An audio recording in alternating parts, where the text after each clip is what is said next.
یوسف علیہ السلام اللہ کے نبی، آپ کے بھائیوں نے جب آپ کو کنویں کے اندر پھینکا تو کنویں سے جس نے نکالا اس ذات کا نام ہے اللہ۔ بھائی جب آپ کو قتل کرنے لگے تو بھائیوں سے جس کو حضرت یوسف علیہ السلام نے بچایا اس ذات کا نام ہے اللہ۔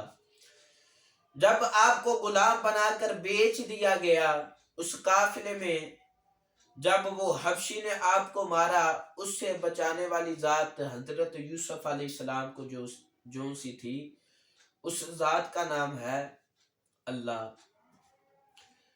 ہر مشکل سے، ہر پریشانی سے حضرت یوسف علیہ السلام کو رب تعالیٰ نے جب نکالا تو حضرت یوسف علیہ السلام جب قید میں گئے، ادھر دو قیدی تھے اس وقت کا، جو بادشاہ تھا، وزیر اعظم تھا، اس کے دو نوکر تھے، ایک باورچی تھا ایک ساقی تھا۔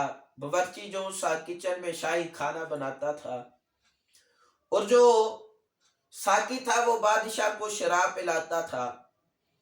جب انہوں نے سازش کی کہ ہم بادشاہ کو مار دیں، اس سلسلے میں ان کی سازش ناکام ہوئی تو انہیں جیل میں قید کر دیا گیا۔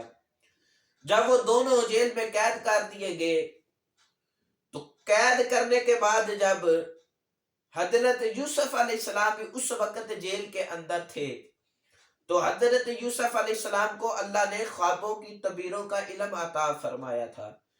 سارے قیدی آپ کے پاس آتے، اپنا خواب بیان کرتے تو آپ ان کو ان کے خواب کی تعبیر بتا دیتے۔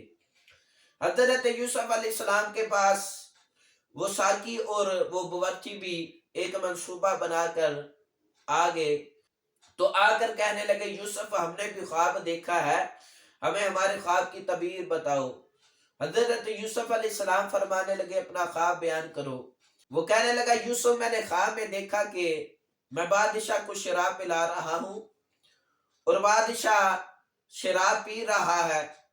حضرت یوسف علیہ السلام نبی فرمانے لگے، فرمائے تمہارے خواب کی تعبیر یہ ہے کہ تم اپنی نوکری پہ واپس چلے جاؤ گے۔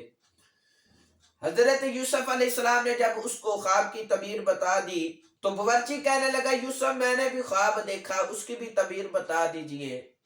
کہنے لگا میں نے خواب میں دیکھا کہ میں اپنے سر پر روٹیوں کے کچھ ٹکڑے لے کر جا رہا ہوں، ایسے پرندے روٹیوں کے ٹکڑے کھا رہے ہیں۔ حضرت یوسف علیہ السلام فرمانے لگے تمہارے خواب کی تعبیر یہ ہے کہ تم سولی پہ چڑھ جاؤ گے، تم مر جاؤ گے۔ دونوں مسکرا پڑے، اونچی اونچی ہنسنا شروع کر دیا اور ہاتھوں پہ ہاتھ مار کر کہنے لگے یوسف تم خواب کی تعبیر تو بتا ہی جا رہے ہو پر ہم نے تو خواب کوئی دیکھا ہی نہیں۔ حضرت یوسف علیہ السلام نبی فرمانے لگے، آپ فرمانے لگے تم لوگوں نے اب خواب دیکھا یا نہیں دیکھا؟ فرمایا اب وہی ہوگا جو میرے لبوں سے نکل گیا۔ تو اسی طرح ہوا کہ وہ باورچی سولی پہ چڑھ گیا اور ساقی اپنی نوکری پر واپس چلا گیا۔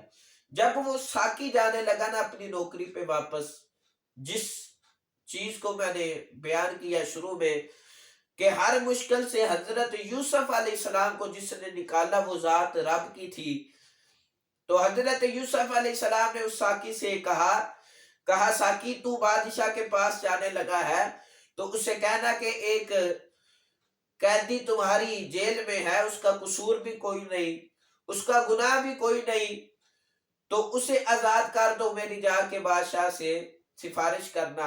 ساقی نے کہا جی ٹھیک ہے۔ ساقی چلا گیا، قدرت نے اسے بلا دیا کہ وہ بادشاہ کے پاس نوکری پہ چلا گیا۔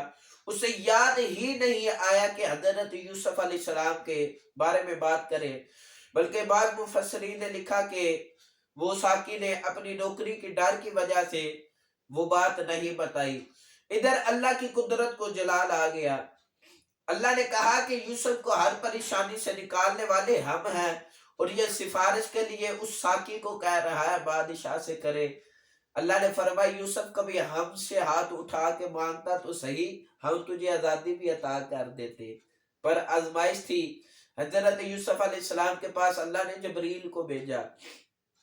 جبریل حضرت یوسف علیہ السلام کے پاس آئے تو حضرت جبریل کہنے لگے نبی اللہ تعالیٰ کی قدرت کو جلال آیا. اللہ نے فرمایا ہر مشکل سے یوسف کو نکالا ہم نے، اور یوسف مدد مانگے غیروں سے، محبوب ہو ہمارا اور مدد مانگے غیروں سے.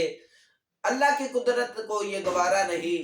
رب آپ سے ناراض ہے. اللہ نے فرمایا کہ آپ کی قید ہم نے اور بڑھا دی ہے، اب آپ کو اور کئی سال جیل میں رہنا پڑے گا.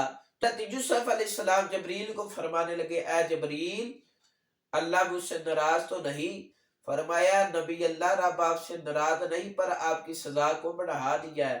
تو یوسف نبی فرمانے لگے اگر میرا رب مجھ سے راضی ہے تو میں اور کئی سال جیل میں قیدی بن کر رہوں گا.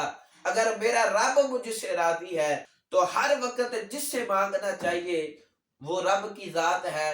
دنیا والوں سے مانگیں گے کسی وقت بھی مینا مار دیں گے، کسی وقت بھی وہ آپ کو وہ بات جتلا دیں گے، پر اللہ سے مانگیں گے تو اللہ ہر مشکل میں انسان کی مشکل کو آسان فرما دیتا ہے.